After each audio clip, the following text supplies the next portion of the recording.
श्री राम चतुर्दश सर्ग। विभीषण का राम को अजेय बताकर उनके पास सीता को लौटा देने की सम्मति देना। राक्षस राज रावण के इन वचनों और कुंभकर्ण की गर्जनाओं को सुनकर विभीषण ने रावण से ये सार्थक और हितकारी वचन कहे। राजन, सीता नामधारी विशालकाय महान सर्प को किसने आपके गले में बांध दिया है? उसके हृदय का भाग ही उस सर्प का शरीर है, चिंता ही विष है, सुंदर मुस्कान ही तीखी दाढ़ है और प्रत्येक हाथ की 5-5 अंगुलियां ही इस सर्प के 5 सिर है।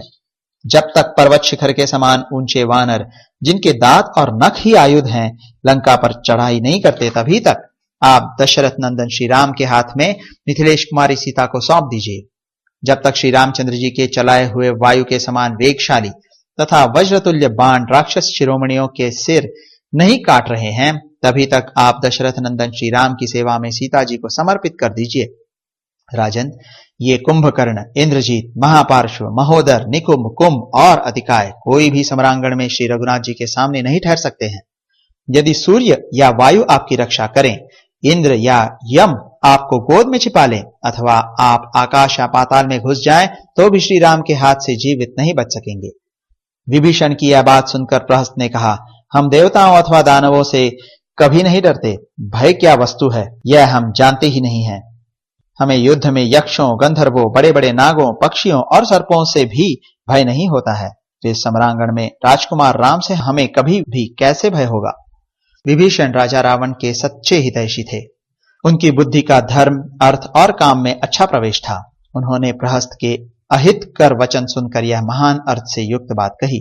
प्रहस्त, महाराज रावण, महोदर, तुम और कुंभकर्ण श्री राम के प्रति जो कुछ कह रहे हो, वह सब तुम्हारे किए नहीं हो सकता। ठीक उसी तरह जैसे पापात्मा पुरुष की स्वर्ग में पहुंच नहीं हो सकती है। प्रहस्त, श्री राम अर्थ विशारद है, समस्त कार्यों के साधन में कुशल है। जैसे बिना जहाज या नौका के कोई महासागर को पार नहीं कर सकता, उसी प्रकार मुझसे, तुमसे अथवा समस्त राक्षसों से भी श्री राम का वध होना कैसे संभव है? श्री राम धर्म को ही प्रधान वस्तु मानते हैं। उनका प्रादुर्भाव इक्ष्वाकु कुल में हुआ है। वे सभी कार्यों के संपादन में समर्थ और महारथी वीर हैं। उन्होंने विराध, कबंध और वाली जैसे वीरों को बात की बात में यमलोक भेज दिया था। ऐसे प्रसिद्ध पराक्रमी राजा श्री राम से सामना पड़ने पर तो देवता भी अपनी हेकड़ी भूल जाएंगे, फिर हमारी तुम्हारी तो बात ही क्या है? प्रहस्त, अभी तक श्री राम के चलाए हुए कंकपत्र युक्त दुर्जय एवं तीखे बाण तुम्हारे शरीर को विदीर्ण करके भीतर नहीं घुसे हैं, इसीलिए तुम बढ़ बढ़कर बोल रहे हो। प्रहस्त, श्री राम के बाण वज्र के समान वेगशाली होते हैं। वे प्राणों का अंत करके ही छोड़ते हैं। श्री रघुनाथ जी के धनुष से छूटे हुए वे तीखे बाण तुम्हारे शरीर को फोड़कर अंदर नहीं घुसे हैं, इसीलिए तुम इतनी शेखी बघारते हो। रावण, महाबली त्रिशिरा, कुंभकर्ण कुमार निकुंभ और इंद्र विजयी मेघनाथ भी सम्रांगण में इंद्रतुल्य तेजस्वी दशरथ नंदन श्री राम का वेग सहन करने में समर्थ नहीं है। देवांतक, नरांतक, अतिकाय, महाकाय, अतिरथ तथा पर्वत के समान शक्तिशाली अकंपन भी युद्ध भूमि में श्री रघुनाथ जी के सामने नहीं ठहर सकते हैं। ये महाराज रावण तो व्यसनों के वशीभूत हैं, इसलिए सोच विचार कर काम नहीं करते हैं।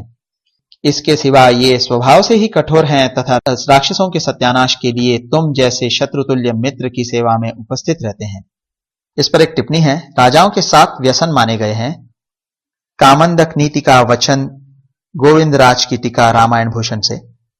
वाणी और दंड की कठोरता, धन का अपव्यय, मद्यपान, स्त्री, मृगया और द्यूत, ये राजा के 7 प्रकार के व्यसन हैं। अब आगे। अनंत शारीरिक बल से संपन्न, सहस्त्र फन वाले और महान बलशाली भयंकर नाग ने इस राजा को बलपूर्वक अपने शरीर से अविष्टित कर रखा है। तुम सब लोग मिलकर इसे बंधन से बाहर करके प्राण संकट से बचाओ, अर्थात श्री रामचंद्र जी के साथ वैर बंधाना महान सर्प के शरीर से आविष्टित होने के समान है। इस भाव को व्यक्त करने के कारण यह निदर्शना अलंकार व्यंग है। इस राजा से अब तक आप लोगों की सभी कामनाएं पूर्ण हुई हैं।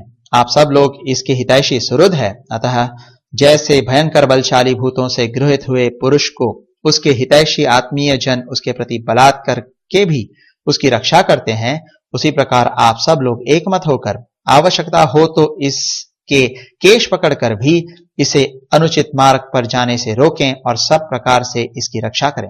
उत्तम चरित्र रूपी जल से परिपूर्ण श्री रघुनाथ रूपी समुद्र इसे डुबा रहा है, अथवा ये समझो कि ये राम रूपी पाताल के गहरे गर्त में गिर रहा है। ऐसी दशा में तुम सब लोगों को मिलकर इसका उद्धार करना चाहिए। मैं तो राक्षसों सहित इस सारे नगर के और सुहृदों सहित स्वयं महाराज के हित के लिए अपनी यही उत्तम सम्मति देता हूं कि ये राजकुमार श्री राम के हाथ में मिथिलेश कुमारी सीता को सौंप दे। वास्तव में सच्चा मंत्री वही है जो अपने और शत्रु पक्ष के बल पराक्रम को समझकर तथा दोनों पक्षों की स्थिति, हानि और वृद्धि का अपने बुद्धि के द्वारा विचार करके जो स्वामी के लिए हितकर और उचित हो वही बात कहे। इस प्रकार श्री वाल्मीकि निर्मित आर्ष रामायण आदि काव्य के युद्ध कांड में 14वां सर्ग पूरा हुआ।